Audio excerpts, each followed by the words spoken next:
hablan de condiciones de seguridad en nuestros centros de trabajo, ¿de acuerdo? En este caso, la norma 22/2015 habla en este aspecto de la electricidad estática, de tal forma que menciona estos contenidos que vamos a ir viendo cada uno de ellos. Cualquier duda, por favor de plasmarlo ahí en el chat y al final vamos a hacer una intervención de preguntas, respuestas para poder ayudar a esclarecer las dudas que pudieran irse presentando, ¿no? Recordemos que todas las condiciones de seguridad es para prevenir los riesgos de trabajo, independientemente de la actividad que vayamos a realizar. En este caso específico, vamos a hablar de electricidad estática. De tal forma que también debemos de tomar en cuenta las condiciones atmosféricas en donde vamos a tener también descargas eléctricas debido a las inclemencias del tiempo, ¿ok? Una de las cosas que menciona la misma norma es que esto se rige en todo el territorio nacional y va enfocado a aquellas áreas en donde vamos a tener un almacén de materiales peligrosos, inflamables o explosivos, ya sea que los manejemos, los almacenemos o los transportemos de un punto A un punto B. ¿Ok?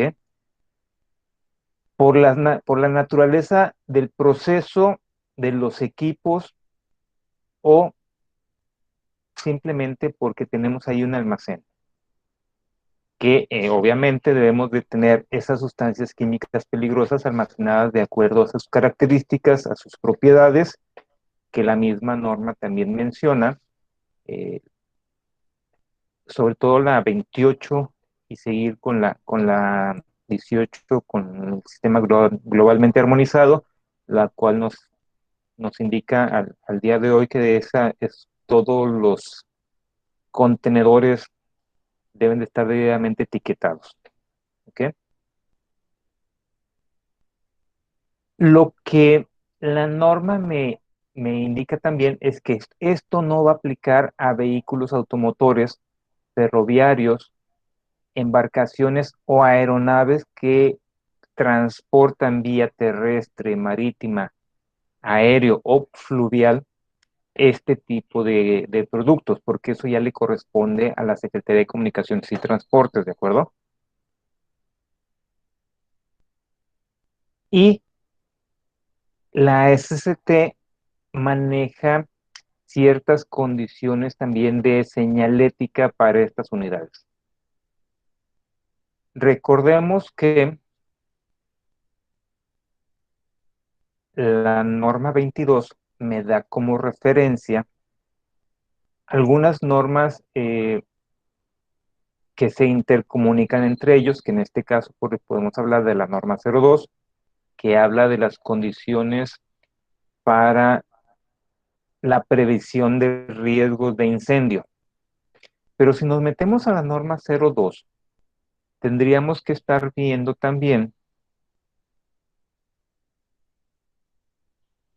lo que me debe estar marcando la norma 017, que habla del equipo de protección personal. La misma norma 02 me hace referencia a la 22, que es la que vamos a hablar el día de hoy. Me hace referencia a la norma 26, que habla de colores y señales de seguridad. Y esto va más referenciado a fluidos conducidos a través de tubería. Llámese gas natural, llámese gas LP, cualquier tipo de gas, amoníaco, oxígeno, nitrógeno. En algunas empresas como grafito utilizan nitrógeno en su proceso, ¿sí? Y la norma 29 habla de instalaciones eléctricas. Todo esto va dentro enmarcado de lo que la norma 02 vamos a ver. También me hace mención a otra norma importante, la 17, el uso adecuado del EPP. Recordemos que en esta normativa vamos a utilizar un equipo de protección personal de acuerdo a la actividad que vayamos a realizar. Previamente debimos de haber realizado un análisis de seguridad, un estudio de riesgo de la actividad, y por ello es el equipo adecuado a esa actividad.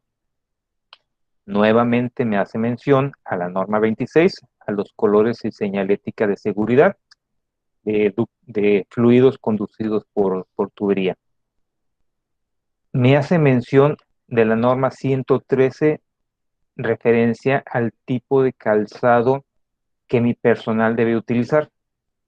En este caso, si vamos a hablar de energía estática, pues debe ser un zapato con una suela antiestática, con un casquillo que no sea el de acero tradicional. Hoy en día hay casquillos de material más resistentes y de que no conducen en este caso estática o energía eléctrica, ¿no? Tendríamos que hablar también de la norma 116, que habla de los respiradores y de las máscaras de media máscara o de cara completa, en las que pueden ser de filtros para vapores o para solventes o para la actividad que vayamos a realizar. Y la 015, que habla precisamente de los casquillos en el caso del calzado. ¿Okay? Me hace también referencia a la norma 018, pero es la del año 2000, que esta, recuerden, por ahí tenemos un micrófono abierto, si me hacen favor de cerrarlo. Gracias. Recuerden que en la norma 018-2000 hablábamos del rombo de seguridad, que ya no aplica porque ya entró la nueva, que es el sistema globalmente armonizado, pero la misma norma todavía lo hace mención. Ya se menciona la norma 05, a la 04 y al 010, lo que es la 04 habla de los dispositivos de seguridad que deben tener la maquinaria. Este es de la Secretaría de Comunicaciones y Transportes, perdón. De riesgos de agentes químicos y de sustancias químicas peligrosas. Manejo de sustancias químicas, transporte terrestre de materiales químicos de residuos peligrosos, la 04 de la SCT, y lo que es el manejo, transporte y almacenamiento de sustancias químicas peligrosas, lo que son los agentes contaminantes. También me hace referencia nuevamente, sale a relucir la norma 026, los colores y señales de seguridad para la identificación de riesgos que habíamos mencionado, en donde este es el tipo de colores y señalética que debemos de tener en nuestras instalaciones. Y la norma 26 nuevamente me hace referencia a la norma 018, lo que es el sistema para identificación y comunicación de estas sustancias peligrosas. Como referencia de las NMX, las normas mexicanas hablan de un sistema de protección contra tormentas eléctricas y métodos de medición. Tendríamos que estar hablando una serie y tener conocimiento de una serie de términos y definiciones para poder conocer y poder aplicar esta misma normativa en nuestro área de trabajo. Lo primero que vamos a ver es la carga eléctrica estática. ¿Qué es? Pues bueno, es una propiedad física de la materia que se manifiesta por la pérdida o ganancia de electrones. generalmente en materiales aislantes de la electricidad o materiales conductores aislados de la Tierra, que han estado en contacto o bajo presión. Otra de las definiciones menciona que esta estática tenemos un cuerpo con carga positiva y un cuerpo con carga negativa, y los electrones por ahí empiezan a jugar y a hacer sus movimientos para que ese exceso de carga eléctrica en un cuerpo es lo que genera esa estática. Tenemos algunas conexiones a tierra, o debemos de tener conexiones a tierra en nuestras instalaciones, que no es más que un circuito o un elemento de un equipo, el cual al estar debidamente aterrizado, pues me va a proteger a mis equipos, que son muy costosos, a la instalación propia de la nave industrial, de esas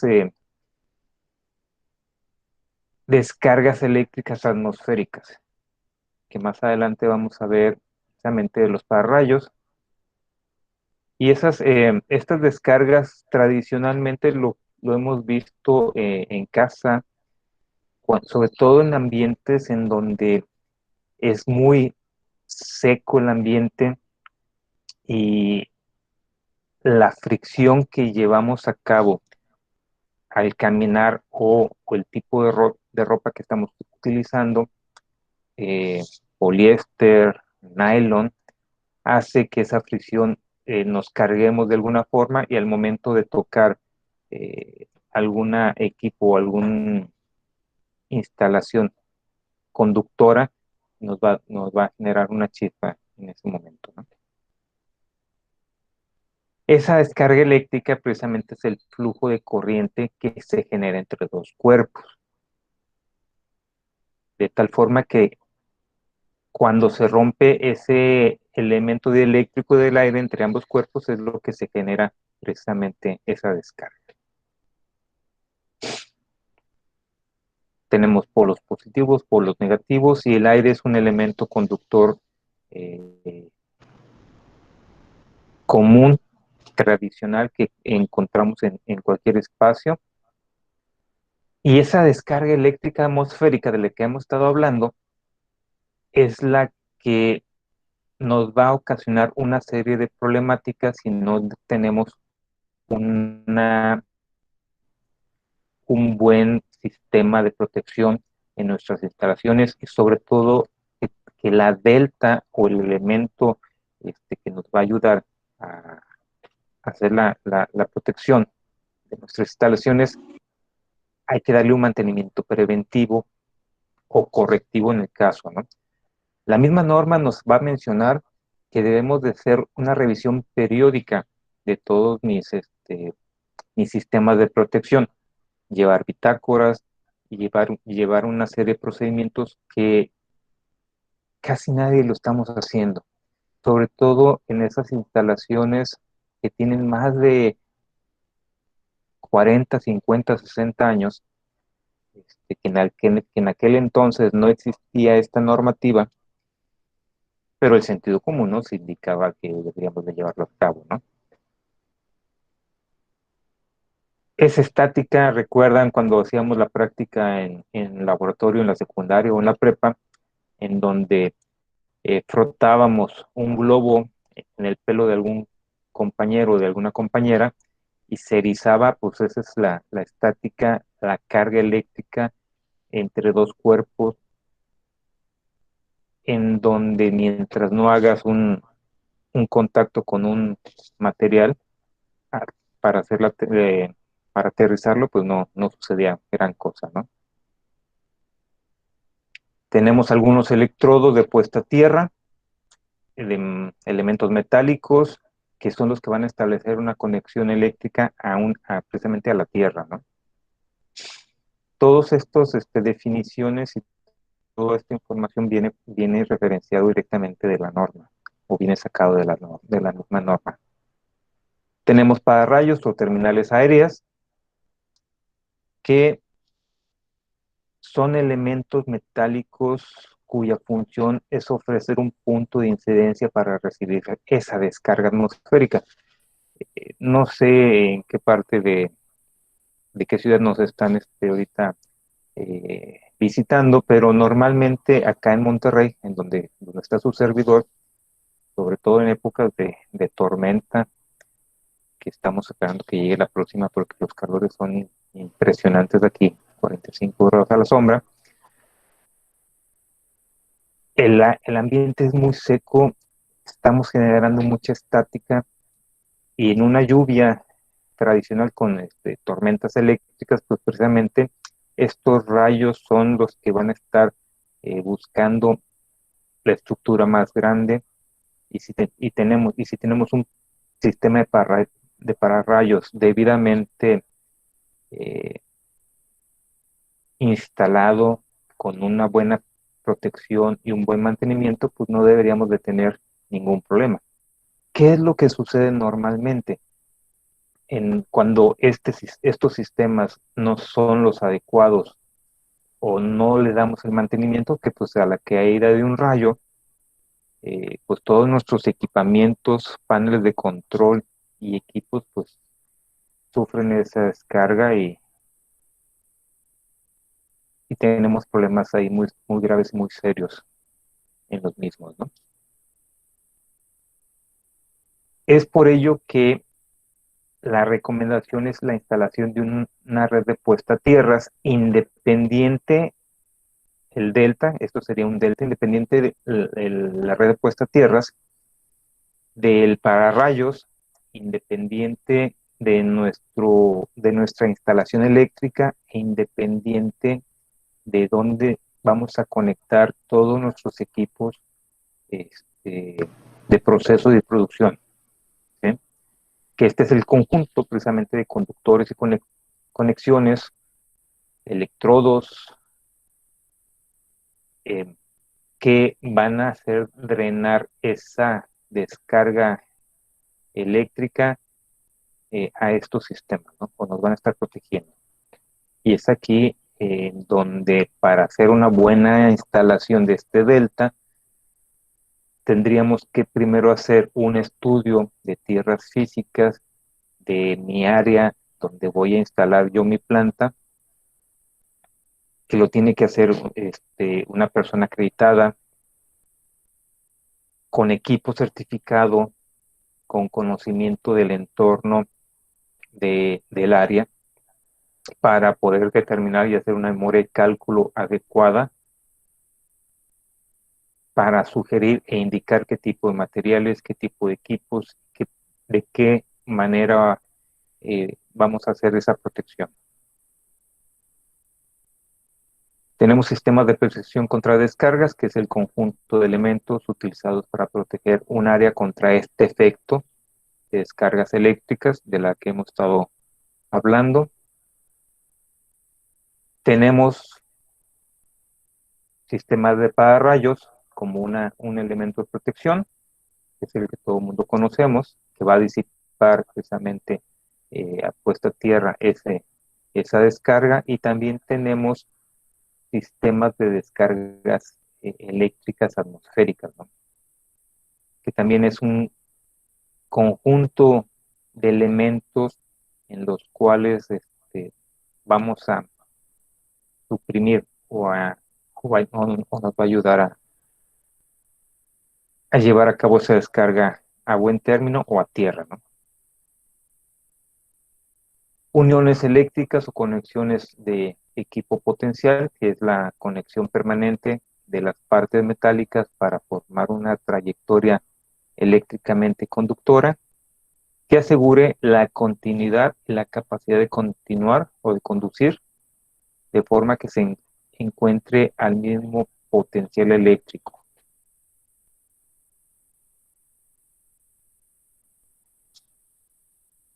Déjenme, me brinco este video porque tengo yo problemas con mi máquina cuando hablamos de un video, pero lo conducente en nuestras instalaciones es que esa estática que se está generando, sobre todo en las áreas en donde tenemos almacenamiento de, de sustancias químicas peligrosas, que si no están bien aterrizadas, si no tenemos un buen sistema de contraincendio y el personal no está debidamente capacitado y no tiene la ropa o los elementos para llevar a cabo su actividad, vamos a estar generando estática eh, y vamos a tener por ahí alguna serie de percances increíbles, ¿no? Dentro de las obligaciones hacia el patrón que me marca la norma, es precisamente establecer estas condiciones de seguridad para poder controlar la generación o la acumulación de esas cargas eléctricas estáticas en el área de trabajo. Recuerden, no solamente en almacén, también suceden situaciones en el área de producción dependiendo de la actividad que estamos realizando. Un caso muy visto aquí en Monterrey, en una harinera, eh, que en su proceso las partículas del mismo producto es muy alta la concentración al momento de estar trabajando en las áreas en específico del proceso, que el personal tiene que estar frecuentemente barriendo el piso, recolectando la partícula para evitar la alta concentración de producto y que constantemente están manteniendo las condiciones atmosféricas en esa área con un alto porcentaje de humedad. Más adelante lo menciona, pero la norma me dice que el porcentaje de humedad que debe estar inmerso en mi área de trabajo debe ser del 65% o arriba del 65%. De esa forma, evitamos que la concentración de mi producto, que es flamable o inflamable, al momento de estar generando la estática, por movimientos, por fricciones o porque no traemos un adecuado calzado, vamos a generar por ahí una chispa y vamos a tener un show de luz y sonido impresionante en nuestras instalaciones, ¿no? Algunas empresas, como la electrónica, el personal que trabaja en línea trae una pulsera que se conecta a la mesa de trabajo y es la forma en cómo se aterrizan y pueden seguir manipulando todos los componentes electrónicos sin dañarlos. Otra recomendación que nos han hecho en alguna ocasión es poder utilizar taloneras antiestática, que es como si trajéramos arrastrando por ahí un cincho, que es lo que utilizan algunos transportistas, una cadena o traen por ahí un elemento que está haciendo tierra, que es con lo que evitan precisamente esa descarga o inclusive en el caso de los transportes de sustancias químicas o inclusive de combustibles, lo primero que hacen es llegan y se aterrizan con elementos externos a a un delta o a una tubería de cobre que ya fue previamente instalado precisamente para aterrizarse, ¿no? Todos estos sistemas de protección contra descargas eh, en almacén o en donde manejemos o transportemos estas sustancias inflamables o explosivas, es en donde deberíamos de tenerlos instalados y llevar una bitácora de su mantenimiento preventivo, ¿no? Porque es ahí en donde al hacer la prevención de, de nuestras condiciones es en donde vamos a evitar los riesgos inherentes en este tipo de situaciones, ¿no?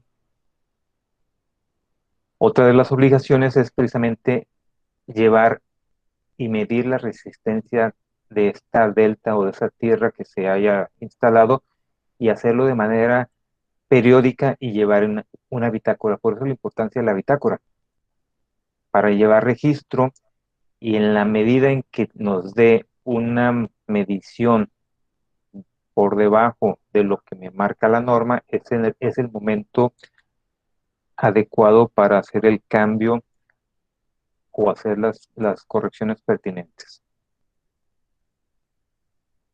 Hablamos de que toda esta información que estamos generando, de, el estudio de riesgo, el análisis de riesgo, eh, el llevar las bitácoras de mi sistema de tierras, debe darse a conocer en primera instancia a todos los trabajadores, pero quien realmente lo debe de tener bien a la mano es nuestros integrantes de la Comisión de Seguridad e Higiene, precisamente para que ellos conozcan dónde son las áreas de riesgo de mayor impacto, en donde la estática me puede volver vulnerable en esa área en específico, ¿no?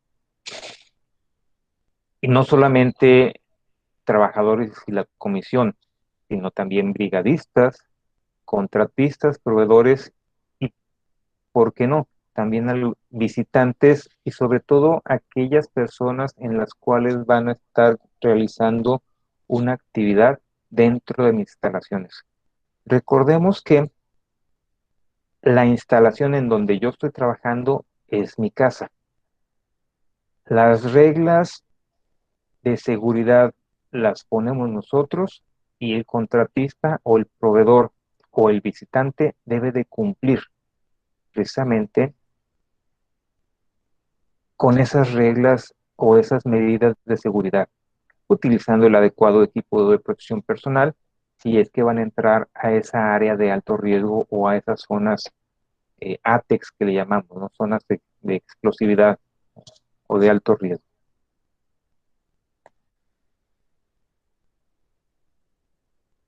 Es importante por eso el capacitar y adiestrar a todos los trabajadores en las técnicas para la descarga o para evitar la generación y acumulación de esta electricidad estática.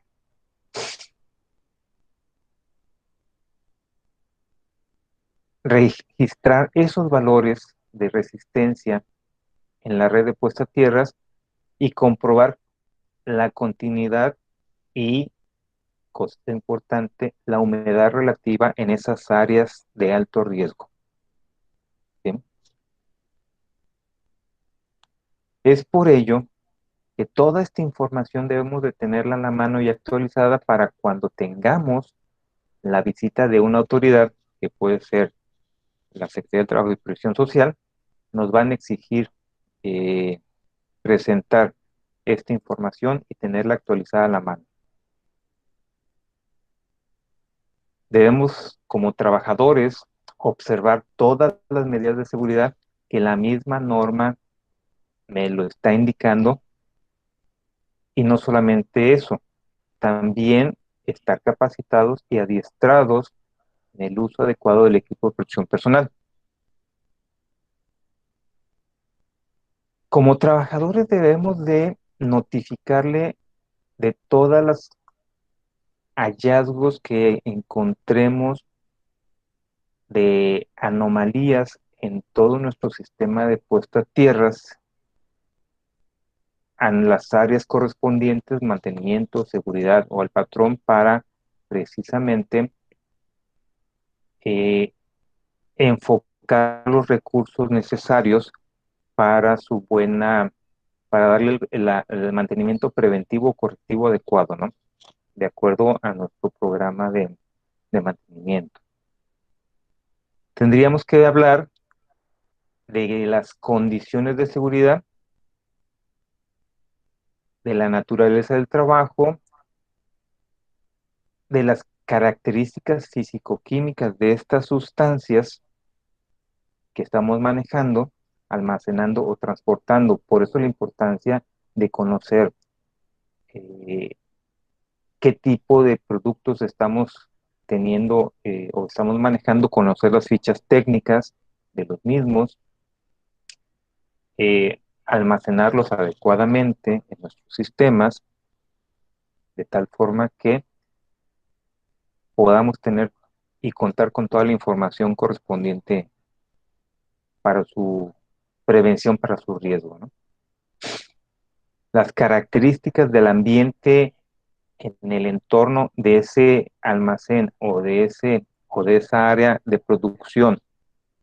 Es importante también llevar control de la humedad relativa y de la temperatura, porque eso me va a dar a mí la pauta para evitar la estática en el proceso. Las características de los materiales, de los equipos y de la maquinaria con la cual estamos trabajando también es muy importante conocer.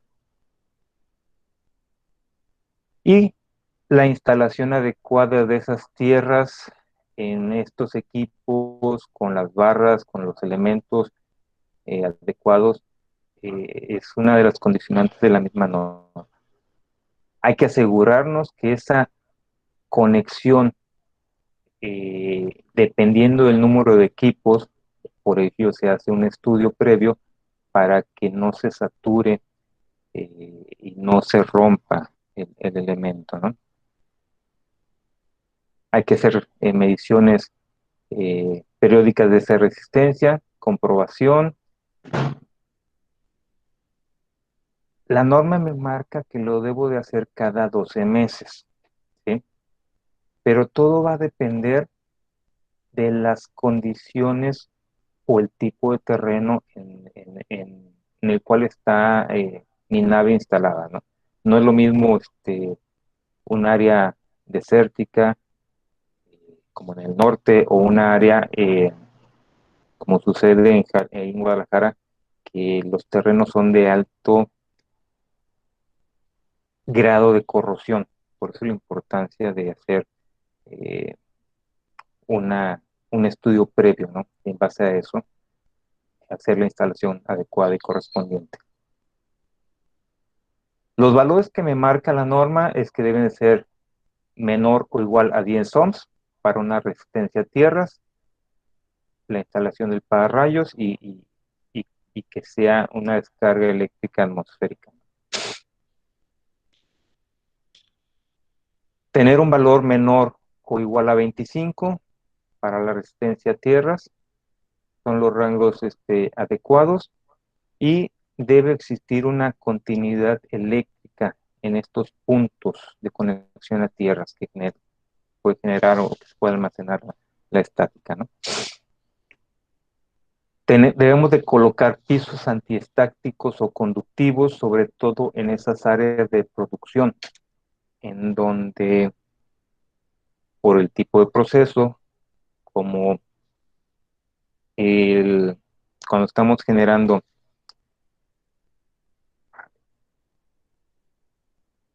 o trabajando con equipos que por el mismo proceso estamos generando estática, el personal con este tipo de elementos, pues vamos a minimizar los riesgos en las descargas eléctricas, ¿no? Este es el punto que mencionábamos: humidificar el ambiente manteniendo una humedad relativa superior al 65%. Esta humedad,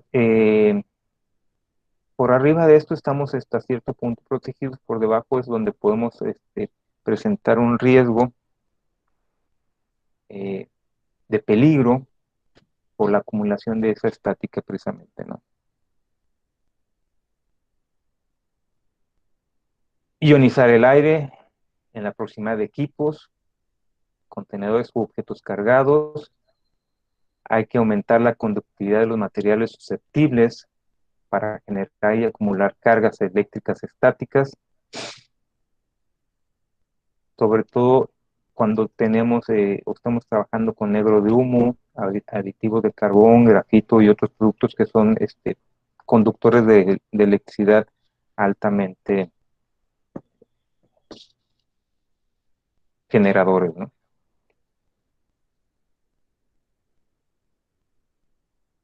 Cuando hablamos de condiciones de seguridad en estas áreas de trabajo, la importancia que debemos de tomar en cuenta precisamente es la humedad relativa, pero hay otras condiciones, mantenerla a un nivel superior del 65%. ¿Esto cómo lo llevamos a cabo?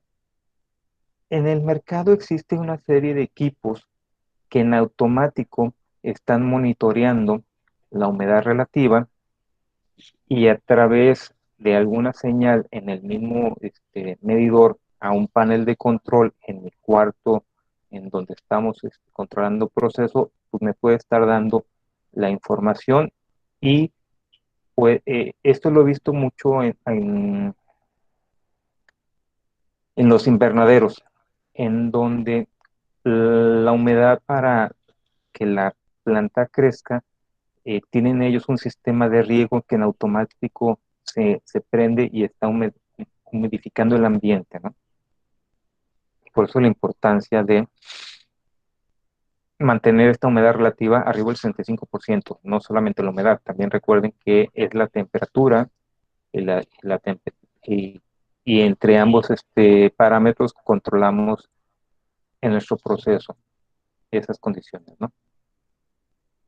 Hay que llevar un registro y registro eh, cuando menos cada 12 meses o cuando se realice una modificación en mi área de trabajo o la instalación de un equipamiento o no lo menciona la norma, pero una de las recomendaciones que nos han hecho es de que si se presenta periódicamente problemas de descargas eléctricas en el proceso, entonces habría que hacer una revisión de todo mi sistema para verificar si no hay por ahí algún elemento dañado, ¿no?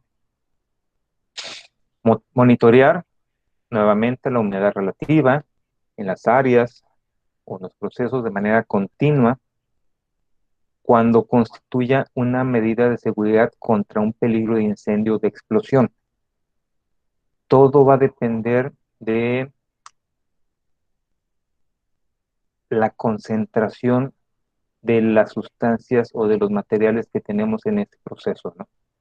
Nuevamente podemos hablar de esa harinera o inclusive allá en la zona de Coatzacoalcos hay una planta que procesa madera aglomerada y que periódicamente y muy seguido tiene problemas de incendio o de conato de incendio en la acumulación o en el almacenamiento de ese material, precisamente por las descargas eléctricas que el mismo personal está llevando a cabo en su caminar, ¿no? Este monitoreo debe realizarse mediante equipos que cuenten con una alarma, no solamente alarma sonora, sino alarma auditiva que indique que la humedad relativa ha descendido a niveles inferiores de tal forma que ya es un nivel de peligro y de riesgo que se presenta en esas áreas en exclusivo, ¿no? Pues es la importancia del monitoreo. Tendríamos que hablar que hay un equipo o que los equipos que vamos a estar utilizando para la medición de esa humedad relativa debe contar con una certificación de calibración vigente, ya sea por un laboratorio certificado por la EMA o por la Ley Federal de Metrología y Normalización, y que esas certificaciones de esos equipos se deben de realizar también una vez al año. Y el personal que realiza ese monitoreo también debe estar debidamente calificado y certificado para llevar a cabo estas actividades, ¿no? Todas estas áreas de trabajo donde se presenta esta problemática en el cuerpo del trabajador representa un riesgo y se deben de colocar materiales antiestáticos para drenar o para minimizar esta problemática que estamos generando, ¿no? En las zonas de almacenamiento donde estamos manejando precisamente estos materiales, Es muy recomendable que, por ejemplo, los tambores de 200 litros o los contenedores de 1000 litros deben de estar debidamente aterrizados precisamente para evitar cualquier problema de los que hemos estado hablando, ¿no? Sobre todo aquellos elementos que tengan tanques metálicos, cajas metálicas, que tengan contactos con maquinaria, con tubería, con partes eléctricas. En este momento tendríamos ya que entrar a hablar precisamente de cuáles son los sistemas de protección contra descargas eléctricas que la misma norma eh, me pide, ¿sí? Todos estos centros de trabajo o áreas clasificadas como de riesgo de incendio, recuerden que la norma 02 en uno de sus apartados nos pide que tenemos que hacer un estudio de riesgo, dependiendo de los materiales sólidos, líquidos, gases, tipos de combustibles, y ese estudio de riesgo nos va a indicar si mi organización es de riesgo ordinario o es de riesgo alto. Y dependiendo de esa clasificación, es el número de extintores o el tipo de extintores que debo utilizar en cada uno de las áreas de acuerdo a ese estudio, ¿no? Eh, estas instalaciones nuevamente deben tener un sistema de pararrayos, de tal forma que esa descarga que realiza de alguna manera llegue a tierra y no tengamos ningún problema, ¿no? ¿Qué elementos debe tener ese pararrayos? Pues precisamente este es un ejemplo típico en donde instalamos una varilla con un cable doble cero o triple cero a un pararrayos o a un elemento, ¿no? Eh, Hemos visto, sobre todo en los parques industriales, en donde hay ya un gran grupo de empresas instaladas, en donde los pararrayos, y dependiendo de la altura de la nave, en ocasiones hay naves que están cerca de la mía, de mi empresa. Yo a lo mejor fui el primero en haber llegado e instalé mi pararrayos a una altura determinada porque así me lo arrojó el estudio que yo realicé. Llega una segunda empresa y ellos instalan un sistema a mayores alturas. Entonces, cuando se presentan estas descargas eléctricas, todo va referenciado al pararrayos de mayor altura o al que tenga un delta adecuado, ¿no? Para seleccionar este sistema, nuevamente tenemos una serie de tecnologías alternativas que debemos de tomar en cuenta con los siguientes factores. Primero, el arreglo general del centro de planta o la planta o los cortes y las elevaciones debemos de tenerlo a la mano, en un plano bien establecido y estructurado. Debemos de conocer todas las sustancias inflamables o explosivas que tengamos en el almacén, que manejemos o que transportemos en nuestra área. Debemos de conocer su grado de inflamabilidad o de explosividad.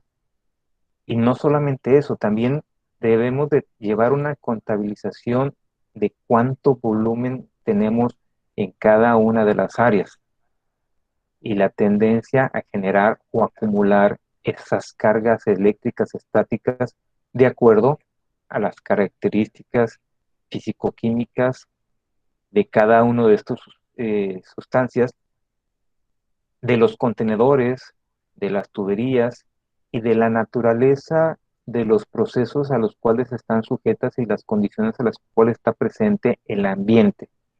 Recuerden, las condiciones atmosféricas son muy importantes también y eso viene referenciado y nos lo solicita la autoridad desde el momento en que hicimos nuestra manifestación de impacto ambiental y desde el momento que hicimos nuestro estudio de riesgo, en donde en esos dos documentos plasmamos toda la información referente al área en donde estamos instalados o donde vamos a instalar precisamente nuestro proceso.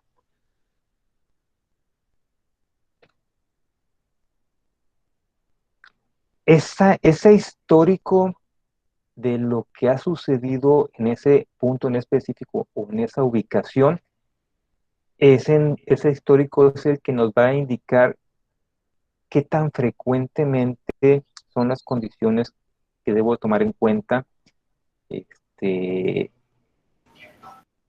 para los estudios que estoy realizando y que requiero, ¿no? De tal forma que con esa información, la zona de protección de mi sistema es el que me va a arrojar esa información. Recordemos que todos los centros de trabajo debemos de contar con un estudio que demuestre que el área de cobertura del sistema de protección abarca los edificios, los locales, eh, todas las áreas de almacenamiento de los materiales, ¿sí? Y sobre todo, in, inherente a mi proceso, mis áreas están alejadas de las diferentes áreas, almacén, oficinas, proceso, producción y sobre todo eh, los diferentes tipos de áreas en donde tengo yo ese almacenamiento de las sustancias químicas, ¿no? Ese estudio, la norma me dice que debe ser elaborado por un ingeniero electricista o afín y contener cuando menos la siguiente información: tipo y características del sistema a ser instalado, la altura de las terminales aéreas que sobresalen de cualquiera de las estructuras circundantes, y no estamos hablando solamente de, de lo que sucede dentro de mi barra perimetral. Recuerden que en los estudios de riesgo y en mi plan de protección interna, también me pide que debo de conocer qué es lo que tengo en mi entorno exterior, ¿sí? Para poder también determinar qué pudiera suceder en caso de alguna descarga con mis vecinos, ¿no? Es información relevante que debemos de conocer. Ubicación del sistema en un plano, y recuerden que esos planos, al momento que los hemos solicitado, andamos vueltos locos buscando en la computadora o buscando en el archivo muerto. Y esta información debe estar a la mano lo más fidedigna posible y actualizada, sobre todo en algunas de las organizaciones cuando hacemos ampliaciones o instalamos equipos nuevos. Es ahí en donde se recomienda que toda esta información se actualice, y sobre todo si estamos instalando equipos nuevos con instalaciones viejas o con deltas que tienen más de 10, 20 años, es ahí en donde vamos a tener una serie de problemas al momento de instalar nuestros equipos nuevos, ¿no? El área de cobertura de protección con la metodología utilizada para ese cálculo, nombre y firma de quien lo elaboró, así como el número de su cédula profesional. Todo esto puede ser un DRO, un director de obras previamente autorizado y acreditado por alguna instancia o alguna organización que se dedique a hacer esos estudios y que estén avalados y acreditados ante Protección Civil o ante cualquier otra instancia estatal o municipal, ¿no? Debemos de, con toda esta información, obviamente, reducir el grado de riesgo de un choque eléctrico derivado de los diferentes corrientes de los rayos que puedan estar inmiscuidos en las condiciones atmosféricas. Es por ello que la importancia de estos elementos de red de puesta a tierras se deben de estar monitoreando periódicamente, ¿no?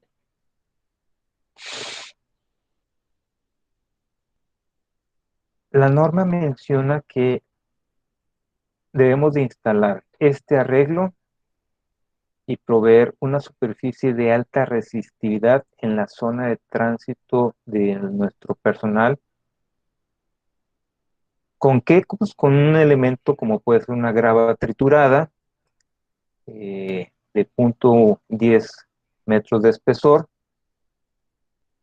como mínimo entre el terreno natural y el elemento del sistema de puesta a tierras. También me menciona que debo de proveer una adecuada canalización no metálica con resistencia a la intemperie sobre la superficie del conductor de bajada con el objeto de reducir la posibilidad del contacto accidental o incidental de los trabajadores.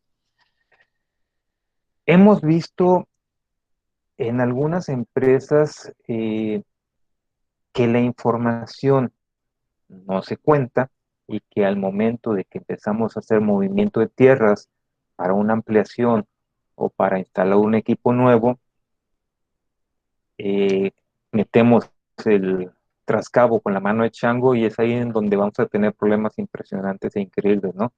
Porque precisamente con la mano de chango nos podemos llevar cualquier tipo de servicios, no solamente las tierras, nos podemos llevar cableado, ductería, agua potable, gas o cualquier otro tipo de elemento que tengamos instalado que si no está debidamente señalizado, tenemos graves problemas de riesgo, ¿no? Y eso es lo que ha sucedido muy frecuentemente en instalaciones de gas natural, no solamente en la industria, sino fuera en las ciudades, independientemente del proveedor, del suministrador de gas, cuando hacemos una modificación de una vialidad y según el plano que tiene este municipio dice que está a 60 centímetros porque es lo que marca la norma, al momento que estamos haciendo movimiento de tierras, quitando el pavimento viejo, pues resulta ser que nos hemos encontrado con tuberías que están a 40 centímetros, que no es lo que marcaba los planos o no es lo que marcaba con conocimiento del municipio, ¿no? Y es ahí donde suceden infinidad de accidentes. Tendríamos que hablar de colocar en esa canalización letreros de peligro en donde debemos de estar señalizando adecuadamente todos nuestros sistemas, conforme a lo que marca la norma 026, ¿de acuerdo? También unir eléctricamente el sistema de puesta a tierras por debajo del nivel de piso terminado. Todos los elementos metálicos y acero de refuerzo de la estructura de las naves industriales deben estar protegidos mediante electrodos de puesta a tierras colocados a una profundidad mínima de 60 centímetros. ¿Sí? Esto es lo que me marca la norma, pero si le metemos más profundidad a estos elementos, le damos un factor de protección mayor, que es lo que normalmente hacemos cuando hacemos instalaciones de ductos. En la norma me marca 60. En ocasiones le damos 1 o 1,20 y de esa forma damos por asentado de que el que le mete el día de mañana, quien le mete una mano de chango, no va a llegar a la profundidad a la cual estamos protegiendo nuestros ductos de gas, ¿no? Debemos de instalar el conductor de bajada de tal forma que su recorrido sea lo más corto posible y evitar cruces con otras instalaciones. Y esto no solamente es en este tema en específico, también va referenciado a ductos de gas, ductos de agua, drenajes pluviales, drenajes sanitarios, todos estos servicios que tenemos nuestro, en nuestra empresa o nuestra infraestructura debe estar debidamente plasmado en un plano. Claro, nos hemos dado cuenta en algunas ocasiones cuando el plano dice una cosa, el arquitecto dice otra y ahí es en donde no cuadra la información, ¿no? Y vienen los problemas después. Todos nuestros trabajadores que realizan actividades en donde haya una alta incidencia de descargas atmosféricas y que no están debidamente protegidos contra este riesgo, como son las azoteas o aquellas áreas de altas alturas, de alturas sobresalientes, postes, torres, silos, eh, plataformas elevadas o antenas que sobrepasan, eh, también son áreas de alto riesgo en donde puede, en una tormenta eléctrica, llevar a cabo una descarga. Por eso también hacemos mención que cuando las condiciones atmosféricas no son las adecuadas, en el caso del viento, algunos hacen mención que arriba de 20 kilómetros por hora o arriba de 30 kilómetros por hora, si las condiciones no son las adecuadas para trabajar a la intemperie, tenemos que detener actividades, ¿no? También cuando las condiciones de humedad atmosférica no son las adecuadas, también debemos de tener actividades, ¿no? Esto va más a si estamos viendo que hay una concentración de nubes importantes en el entorno y que empieza el famoso chipi chipi, pues es una situación que debemos de parar actividades para evitar algún riesgo cuando estamos haciendo actividades en el exterior, ¿no?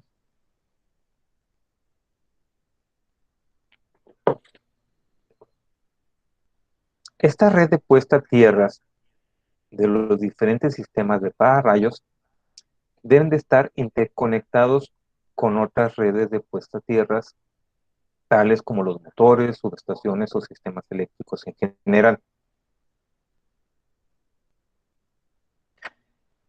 Todos los electrodos de estas redes de puesta a tierras de esos sistemas deberán de permitir una desconexión cuando se realice la medición periódica de la que hablábamos hace rato, de acuerdo a lo que marca el capítulo 9 de la norma, pero para ello los electrodos deberán contar con medios que permitan su desconexión y que eviten falsos contactos o descargas cuando el personal está haciendo la medición.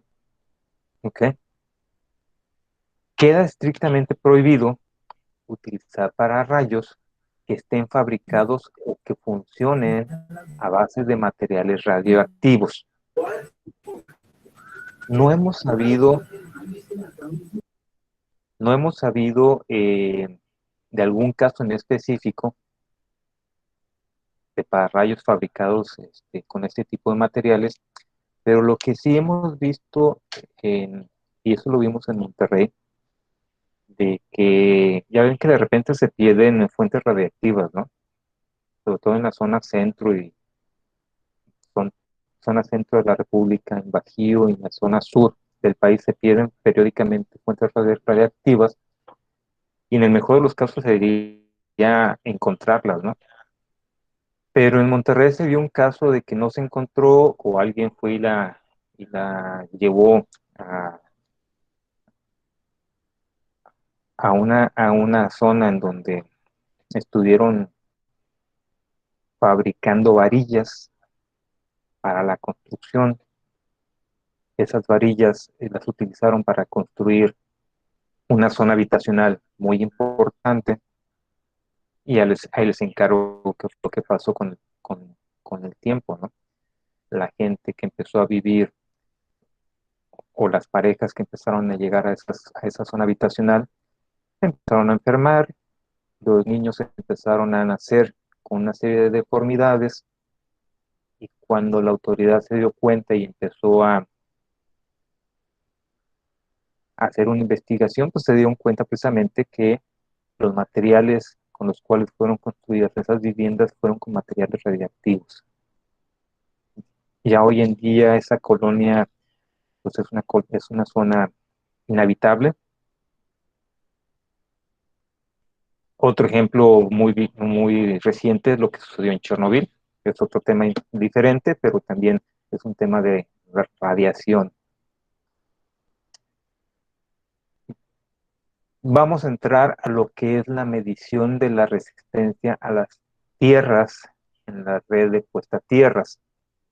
Esta medición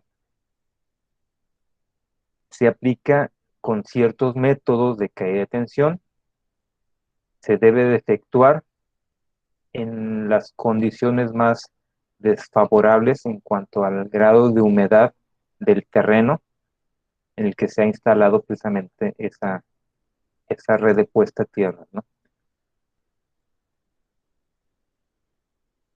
Todos los centros de trabajo debemos de hacer mediciones de resistencia a tierras con equipos calibrados y certificados y en buenas condiciones de manera periódica. Recuerden que hablábamos que cuando menos una vez al año se debe hacer esa medición por personal certificado y calificado. ¿Ok? Para realizar esta medición de resistencia a tierras, se debe utilizar una serie de equipamientos. ¿Cuáles? Pues un equipo de resistencia, un equipo de medición con características con un intervalo de frecuencia de 90 Hz a 200 o mayor de 200 Hz, ¿sí? Con capacidad de proveer corrientes con valores de cuando menos 0.1 miliampere,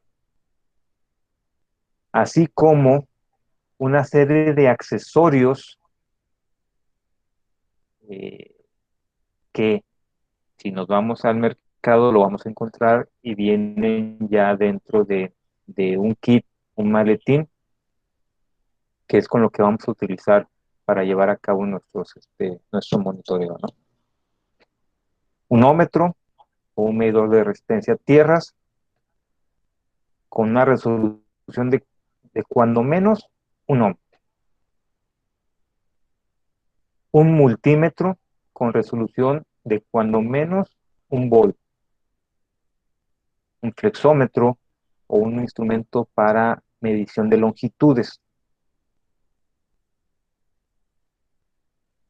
Cuando hablamos del ómetro o del equipo para medir la resistencia, nuevamente hacemos mención que debe ser un equipo certificado, calibrado y vigente por un laboratorio o por un centro de metrología y normalización, ¿de acuerdo? Todas las mediciones de resistencia a tierras deben de cumplir con ciertas condiciones. Hay que hacer un reporte, hay que hacer un levantamiento de la información de, de tal forma que hay que verificar que ese electrodo bajo a prueba esté desconectado de la tierra o de la red de puesta a tierras. ¿Sí? Realizando la desconexión con equipos eléctricos desenergizados, efectuar la medición de esa resistencia a tierras de manera individual, de tal forma que se realice la operación de manera normal a fin de no desproteger al trabajador. Recuerden que el equipo debe estar desconectado porque de lo contrario, al momento que el técnico lleve a cabo esa medición con un equipo conectado, pues va a tener por ahí una descarga interesante y va a dar un susto en el mejor de los casos, ¿no? Hay que ajustar a cero la aguja del instrumento. Es,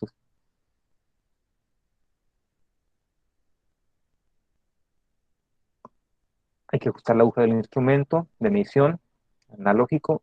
Creo yo que ya hay también equipos digitales, ¿eh? No me ha tocado ver. En su momento trabajamos con los analógicos. Hay que aplicar los métodos de caída de tensión, hacer circular una corriente entre los dos electrodos, uno en el punto C1, otro en el punto C2. Entonces viene aquí ya la metodología en la misma norma de cómo llevar a cabo esta actividad, ¿no? Eh, no es la intención en este momento de hacer mención de esto, es solamente que tengamos el conocimiento de que existe la información, de que existe el personal que lo va a llevar a cabo. eh, si nosotros vamos a hacer la supervisión, entonces es ahí en donde debemos de conocer y adentrarnos a esta metodología, ¿no? Seguimos hablando de la manera de cómo llevar a cabo el proceso, realizar las mediciones, y aquí es un punto importante, cada 3 metros hasta completar 19 metros. ¿Sí? Vamos a realizar mediciones desplazando los electrodos cada 3 metros hasta terminar con los 19. Y tomar lecturas. Obviamente para eso necesitamos traer una cuadrilla de trabajo, para que mientras uno está haciendo los movimientos de los electrodos, otro está tomando las lecturas y otro está llevando las anotaciones, ¿no? En algunos casos he visto que el mismo personal o la misma cuadrilla se está valiendo del uso del celular o de la cámara del celular para estar tomando fotografía, ¿sí? De la información que se está generando como evidencia de la actividad, ¿no? Y eso se plasma en un reporte que, que se evalúa y se lleva a cabo, ¿no? Registrar los valores, lo que habíamos comentado, y elaborar una gráfica en base a esos valores, como la que se menciona a continuación. Entonces, este sería la gráfica y la forma de cómo estaría implementado nuestro reporte. Esta gráfica viene plasmada en la misma norma, la podemos copiar y pegar en nuestro reporte y nada más ir aquí, colocar aquí en un extremo una tabla con los diferentes puntos del 1 este, al, al 10 o al 19, la cantidad de mediciones que vayamos a realizar con los valores, los tiempos y la información que estamos generando. ¿Ok?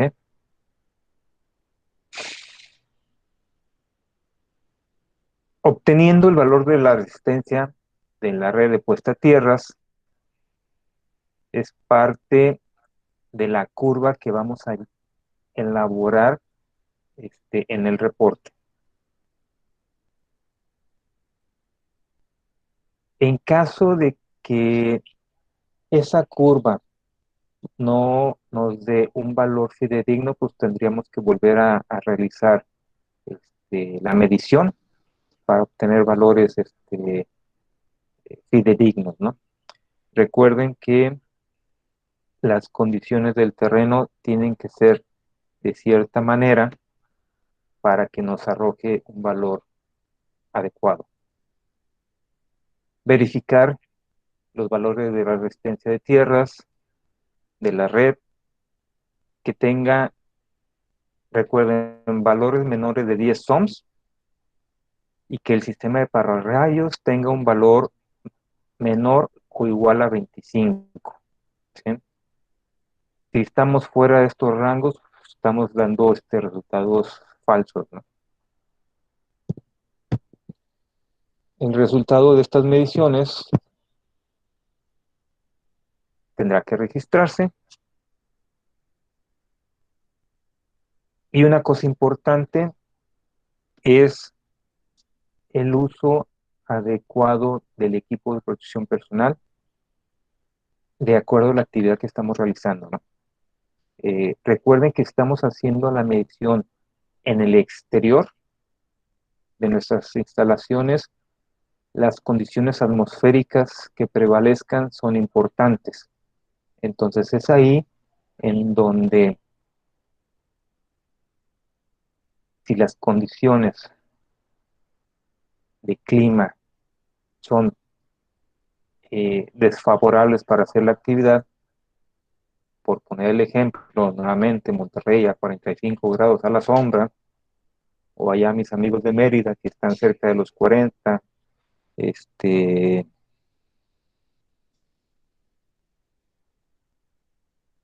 los periodos de descanso del personal, de hidratación, hay que tomarlos en cuenta, ¿ok?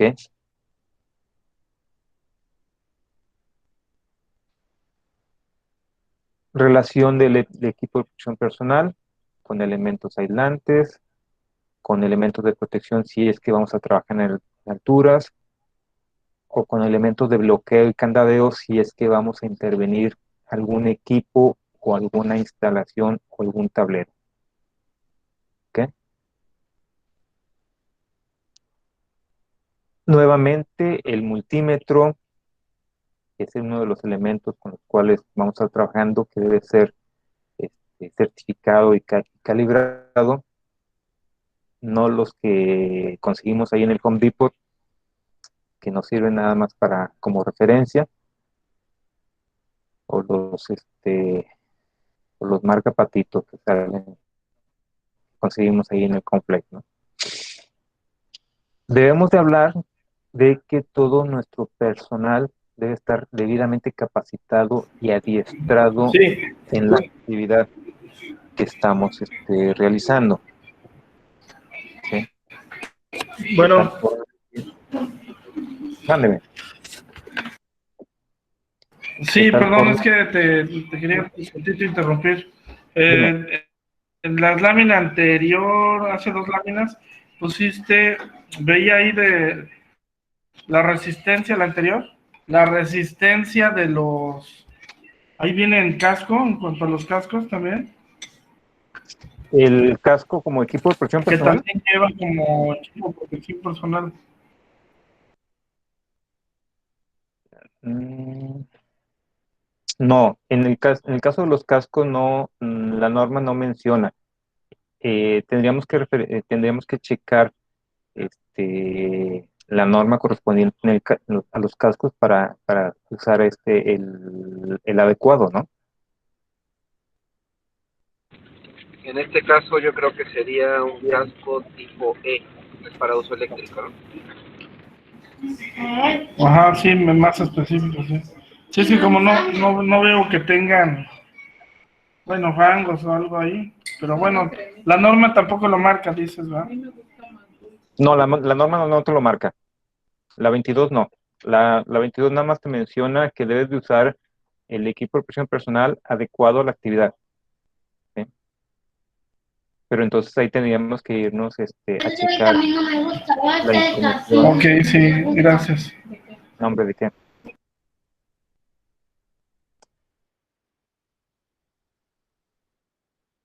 Ok, estábamos hablando del multímetro, que quiere estar calibrado y certificado, y hablamos del personal, ¿no?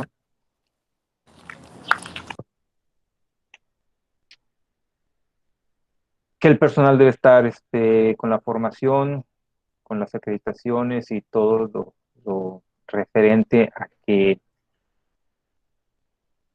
esté debidamente realizando la actividad de acuerdo a norma y de acuerdo a la contratación que vamos a hacer por ellos, ¿no? Tiene que ser por ahí había visto que estaban preguntando de que si era es una empresa o es una organización que debe estar certificada, sí. Eh, Debe estar certificada para realizar este tipo de actividades, ¿no?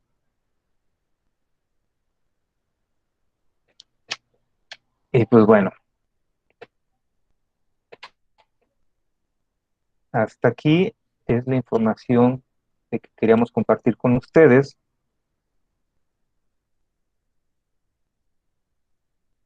No sé, Yo tengo una duda. dime. En el caso de la norma, buenas noches, en el caso de la norma, la resistencia de los ohms que debe de tener el sistema de pararrayos es de entre 0 a 25 ohms, entre 25 o 40 ohms. ¿Cuál es lo que especifica la norma? Sé que está mencionado en el numeral 7, nada más que me conecté algo tarde, pero no sé exactamente cuál es lo válido. Hablo exclusivamente para el sistema de pararrayos. Sí está mencionado en la parte de la norma y quiero corroborar nada más la especificación de los ohms. Sí, déjame te busco en qué parte de la norma, pero habla de Yo sé que 25. creo que está en el 7.2, ¿no? Pero bueno, no sé, no sé, y como no puedo consultar la norma y tengo esa duda para aclarar los ohms permitidos del sistema de pararrayos. Sí, mira, en el 7.2, en el inciso C, punto 2, dice tener un valor menor o igual a 25 ohms para la resistencia a tierras de la red de puesta a tierras. Ok. En el caso del pararrayos. Y en el punto 1 habla de tener un valor menor o igual a 10 para la resistencia a tierras de los electrodos en sistemas de pararrayos o sistemas de protección contra descargas eléctricas atmosféricas. Si, por ejemplo, tenemos la unión de ambos, el valor a la conformidad es el del pararrayos. El de 25. Ok, gracias. Nada más quería corroborar esa conclusión. Déjenme checar.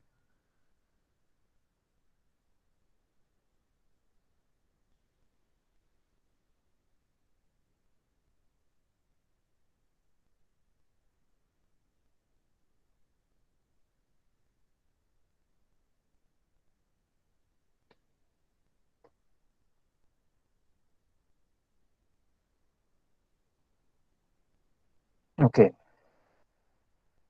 Estamos viendo ahora ya lo de las dudas que tenían. Consuelo, por aquí mencionabas, no, Consuelo, es de 25, menor o mayor de 25, es lo que marca el 7.2. Perdón, menor o igual.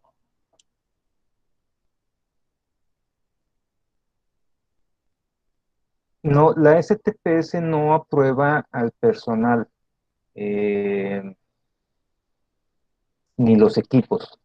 El equipo, el equipo como tal tiene que ser a través de un laboratorio certificado ante la EMA, sí. o un laboratorio de metrología acreditado. De ayer no era mi pregunta. Si mi ómetro está calibrado por la entidad mexicana de acreditación, mi personal de mi empresa acredita tener el conocimiento, la metodología que menciona para la medición, ¿es válido el estudio de la resistencia expuesta a tierra ante la autoridad? Sí. ¿Cómo demuestras a tu personal? ¿Cómo demuestras A través de la competencia la habilidad? educativa, experiencia. Uh-huh. Estamos hablando que es un técnico con Eléctrico. eléctrico o un ingeniero eléctrico. Así es. ¿Sí? Pero acuérdate Sí. una cosa, quien va a firmar el documento es un ingeniero eléctrico con una acreditación en específico. Quien va a realizar la medición es el técnico. Sí, así es. Pero aquí va, o sea, el enfoque va hacia esto. El procedimiento de la conformidad de una medición de la normativa de salud o de higiene lo dice muy claro que debe de ser aprobado el instrumento por la entidad mexicana de acreditación y que la persona que haga la medición debe de estar aprobada por esa norma, o sea, que conoce la metodología. Esta Correcto. norma no es una norma de salud ni de higiene, es una norma que está dentro del rubro de las de seguridad. Y entonces de ahí es donde, bajo este contexto es donde surge la duda, si la persona que hace el muestreo tiene que tener la aprobación de la STPS efectiva de la norma o simplemente avalar la competencia y que sabe hacer la metodología. Ese tema, si me permite, Raúl. Sí. Ese tema, Sandra, ¿cómo estás? Buenas noches. Hola, Inge, También buenas siempre ha noches. sido controversia y controversia en muchos estados, porque hay estados de la República donde te piden que sea una unidad verificadora y de ahí no se salen. Y hay estados donde te dicen, ok, Exacto. es un ingeniero, es un técnico, ok, muéstrame su papel, ahí está. Tu aparato está calibrado por un laboratorio, sí, ahí está, suficiente. Otra vez es interpretación.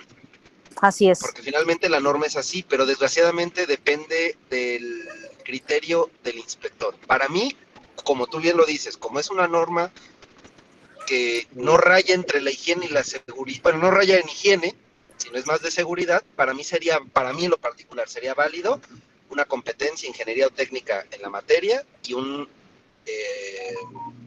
equipo debidamente calibrado y certificado con su calibración vigente.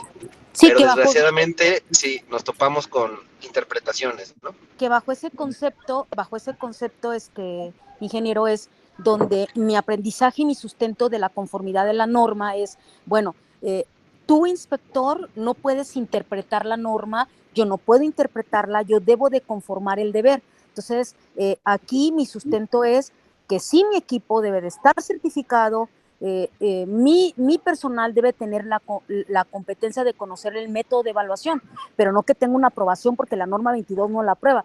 En mi caso, en mi experiencia, lo he conformado con también que presentan acreditaciones de otras dependencias, el técnico evaluador, pero en específico, o sea, que la Secretaría me dio una aprobación para el técnico por la norma 22, o sea, para la medición, no es obligado por la norma, ¿no? Sí, en Veracruz aplica, si tienes la competencia y el equipo calibrado, te lo toman como bueno, en el estado de Veracruz. Hola, buenas noches. No sé si me escuchan. Sí, Consuelo, buenas noches. Bueno, yo actualmente me encuentro trabajando en un laboratorio de pruebas, estoy en capacitación y la STPS sí aprueba la norma 22, al menos en la Ciudad de México, y la EMA sí da la acreditación con base a un sistema de gestión de la norma 17025, que es calibración, competencia de laboratorios de pruebas. Entonces la STPC sí da una aprobación en esa norma. Los equipos, sí, como mencionaban, deben de estar calibrados también por una empresa dedicada a eso, a la calibración, y esa empresa también debe de estar acreditada con la entidad mexicana de acreditación. Okay. Así es que si nos vamos a final de cuentas y seguimos el patrón de ruido, de iluminación, de vibraciones, pues tendríamos que hacerlo de esa manera también, con una empresa, una unidad verificadora, punto. Y nos quitamos de problemas. Sí, es el deber ser, ¿no? Pues sí, sí, entre comillas. Claro, No quieres tener problemas, hazlo como debería de hacerse. El problema es que no está muy claro. es correcto. Por aquí, Lupita, no sé si sigas con nosotros. Los resultados de la medición, no es de que los reportes a la STPS, sino simplemente haces tu reporte y lo tienes en tu archivo de control para cuando te hace una auditoría, la STPS, corríjame si me equivoco, referente a la norma 22, es ahí en donde eh, eh, el inspector es lo que te va a pedir las evidencias de la bitácora de control de tu sistema, ¿no? Ok, lo que pasa es que siguiendo lo mismo del ruido y de iluminación, yo tenía entendido que se reportaba. De hecho, por ejemplo, hice con un proveedor lo que es el de ruido y de iluminación y ese me entrega el reporte que ellos pasan a lo que es la STPS. Por eso preguntaba, ¿no? No sé si de los compañeros, cuál haya sido la experiencia de ellos, si lo reportan a la STPS en algún momento o simplemente lo guardan, ¿no? Como evidencia. Hola, buenas noches otra vez. Sí, los laboratorios tienen la obligación de hacer un registro del informe que se le entrega a la empresa ante la Secretaría de Trabajo. Pero como laboratorio, no como Como, empresa. como laboratorio, así es. O sea, O hasta donde sea la empresa, nada más lo tiene que mantener para cuando sea una revisión presentarlo. exacto, ¿no? O sea, yo empresa lo realizo, lo mantengo el tiempo que sea necesario y hasta la solicitud a través de una auditoría de la STPS, ¿no? Ah, ok, ok. Nada más quería confirmar entonces esa parte.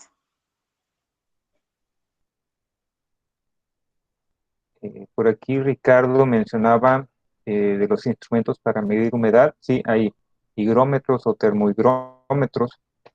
Pero recuerdan una cosa, Ricardo, tienen que ser equipos calibrados y certificados. ¿Ok? Que he visto equipos que no cumplen con eso, pero es meramente para llevar un control eh, interno, ¿sí? No como tal, como como para elaborar el reporte mismo, ¿no? Como es el caso de los invernaderos. En el caso de los invernaderos, pues, todo su control es interno meramente.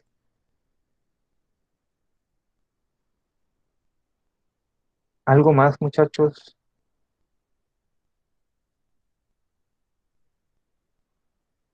que quieren que toquemos sobre este tema?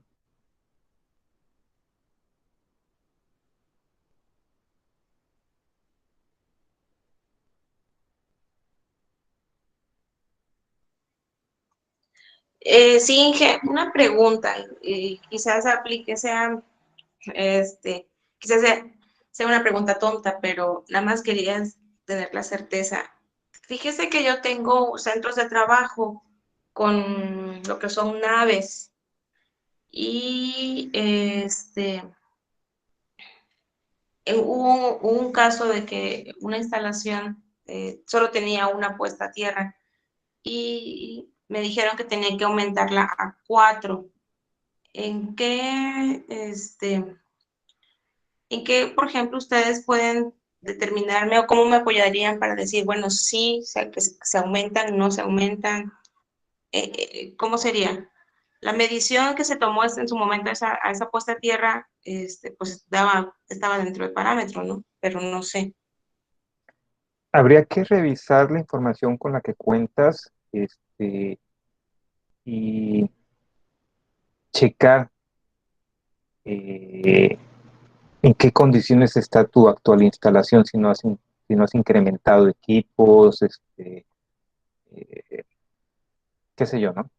Habría que revisarlo previamente y sobre eso ya se puede dar un comentario al respecto. Así sin información al aire es complicado, ¿no? Pero sí, pero como comentaba uno de los compañeros, eh, puedes tocar base a través de un laboratorio acreditado, ¿no? O una unidad verificadora.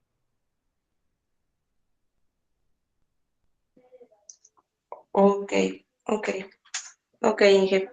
Lo checaré entonces. Vale, gracias.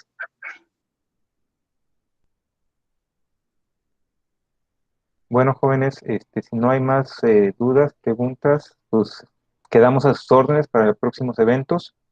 Muchas gracias por su tiempo. Sí, yo sí tengo una duda, Inge. Mándele. A ver, mire, estamos hablando de unidades verificadoras.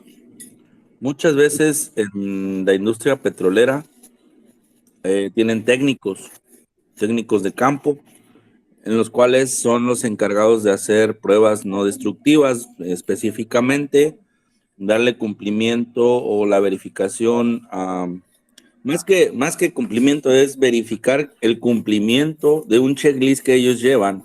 Llámese norma 26, llámese, ¿cuál otra? Por ejemplo, que cumpla con lo de recipientes, estamos con los recipientes sujetos a presión, que la válvula esté en 20. condiciones. Entonces, muchas veces los técnicos también realizan esa validación, ese estudio, que estén los ohms dentro de la tirada de tierra, por así decirlo. Ajá.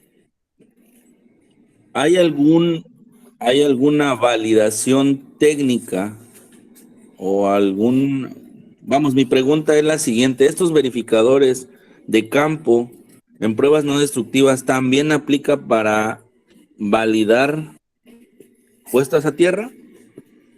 ¿O alguna que usted conozca que sea específica y que también valide puestas a tierra? Mira, en el caso de pruebas no destructivas, estamos hablando de líquidos penetrantes, de espesores, de partículas magnéticas, ¿no? Sí, pero Eh, también hay unas que son electrostáticas. Hay una que le llaman pruebas dieléctricas también. Ya ve que ese tiene el ducto, es un aislante como tal, y de ahí le hacen la prueba dieléctrica. No sí, sé si pero ellos, por ejemplo. esa prueba la usamos mucho en ductos de gas o en ductos de combustibles, Sí, con un equipo eh, tipo cepillo, este, que lo que hace el equipo es pasa una corriente eléctrica a través del cepillo y en donde el elemento aislante este, no cumple con el espesor o falta brinca, alguna brinca, exactamente, brinca o da la falla, es ahí en donde ya se rompió el aislamiento. Pero eso también lo hace un laboratorio, ¿eh? Bueno, yo he contratado laboratorios para que me hagan esa actividad y el equipo Sí, está certificado. sí, mi pregunta es, así como estamos hablando de mire, ese personal está acreditado para hacer pruebas dieléctricas. La misma unidad tendría que cumplir con, con eso, pues una validación del personal Sí, técnico sí, en sí, también. evaluación de tierras físicas o puesta a tierra. ¿Qué, qué curso en específico podría meter ahí? Es que esos cursos ya los estaría manejando el proveedor del equipo, Ok, como en el caso de partículas magnéticas. O sea, tú puedes ir a una empresa que se dedica a hacer pruebas no destructivas, una marca en específico, ellos te dan el curso, te dan la acreditación y te certifican de que tú estás ya avalado para hacer esa actividad en específico. Lo mismo sucede en el caso de ductos, con Ok, el sí, porque ahí fabricante. dice, está avalado para hacer pruebas eléctricas. De hecho, bueno, hasta le ponen algunos con el equipo, modelo, serie tal. Sí, Te es dije que correcto. comprar y sé que no. Perdón. Pues entonces, ¿para qué No. me pregunta? Lo de tortillas, si nomás hay tortilla, mi amor. Oye, Eddie García, perdón, se metió Eddie por ahí. Sí, creo que Ya sí. ya lo silencié. Bueno, agradezco, Inge. No, pero sí tienes en respuesta a tu inquietud, el técnico debe estar capacitado, y sí debe estar capacitado te debe de presentar un documento para tal, porque en el caso del gas natural, cuando le pides a la unidad verificadora que te certifique que tu instalación de gas natural cumple con la norma y te emita el documento o la certificación, lo que te va a pedir precisamente es, a ver, ¿qué personal hizo la actividad? Demuéstrame sus credenciales, de que hizo el trabajo, el reporte, y es ahí en donde puede brincar la liebre, ¿no? Si no está certificado y lo hizo, pues, ¿qué te digo, no? Sí. Bueno, Buenas agradezco. noches. Hola, No, buenas noches. hola, dime. Buenas noches, Buenas Alonso. noches. Miren, yo les comparto, nosotros hemos contratado unidades verificadoras para efectos de instalaciones eléctricas y de gas. Entonces, en los resultados, obviamente viene que la unidad verificadora, al tener una aprobación, una autorización como tal, y no requerimos de más, ¿sí? Verifica y da su dictamen respecto de las instalaciones que esté estudiando o que esté analizando, ¿sí? Y por experiencia hemos hecho nosotros estudios, diagramas, cuadros de carga y hemos adjuntado la cédula profesional de quien lleva a cabo los estudios. En las inspecciones, regularmente, como es a criterio de cada inspector, de acuerdo a la zona, nosotros atendemos 29 estados, entonces regularmente se extralimitan y empiezan a solicitar este tipo de cosas que argumentábamos, ¿no? Que el criterio del inspector dice que, pues, que no tiene la competencia. Y para nosotros salir de eso, aceptamos que lo asiente en el acta y en el uso de la voz, les mencionamos y que en ningún momento nos dijo el fundamento legal o la reseña en el cual debemos de cumplir con lo que él observa. ¿Sí? Esto obviamente se va al área de inspección, se va al área jurídica, viene un emplazamiento, aportamos pruebas y finalmente en muchas ocasiones en el emplazamiento jurídico es donde lo dejan sin efectos. ¿Por qué? Porque están distinguiendo donde la ley no distingue.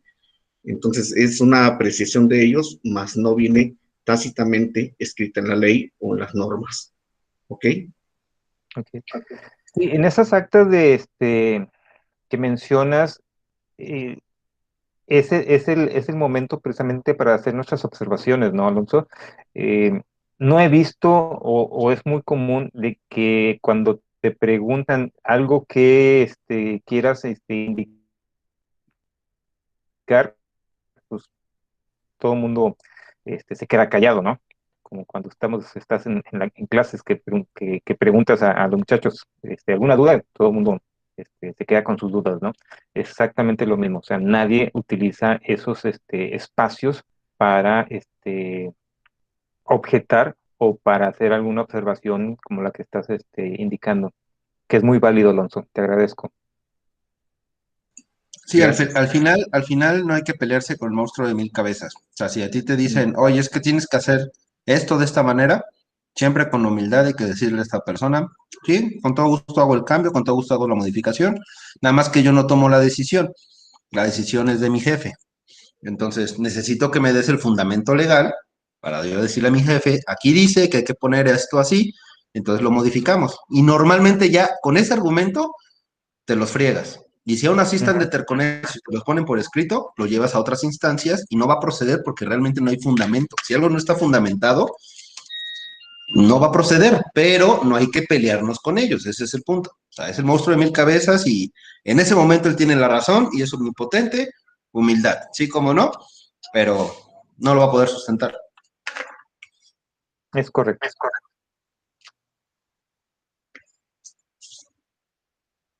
Muy bien. ¿Alguien más tiene alguna pregunta? Por ahí, Leo, ¿dejaste la mano arriba o la acabas de levantar? Consuelo. Consuelo, la tenía.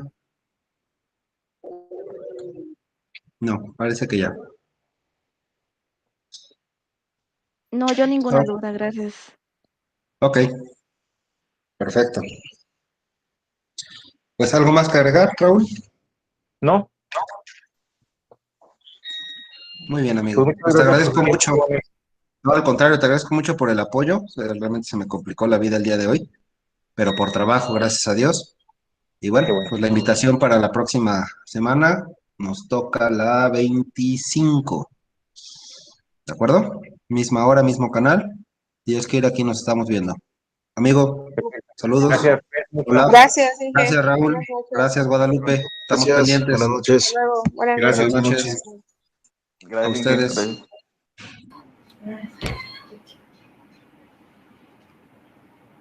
¿De qué tamaño son las macetas que están allá? ¿Grandes? Más grande que de allá.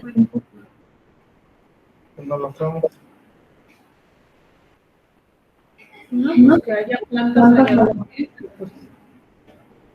Pues debe de agregarle agua.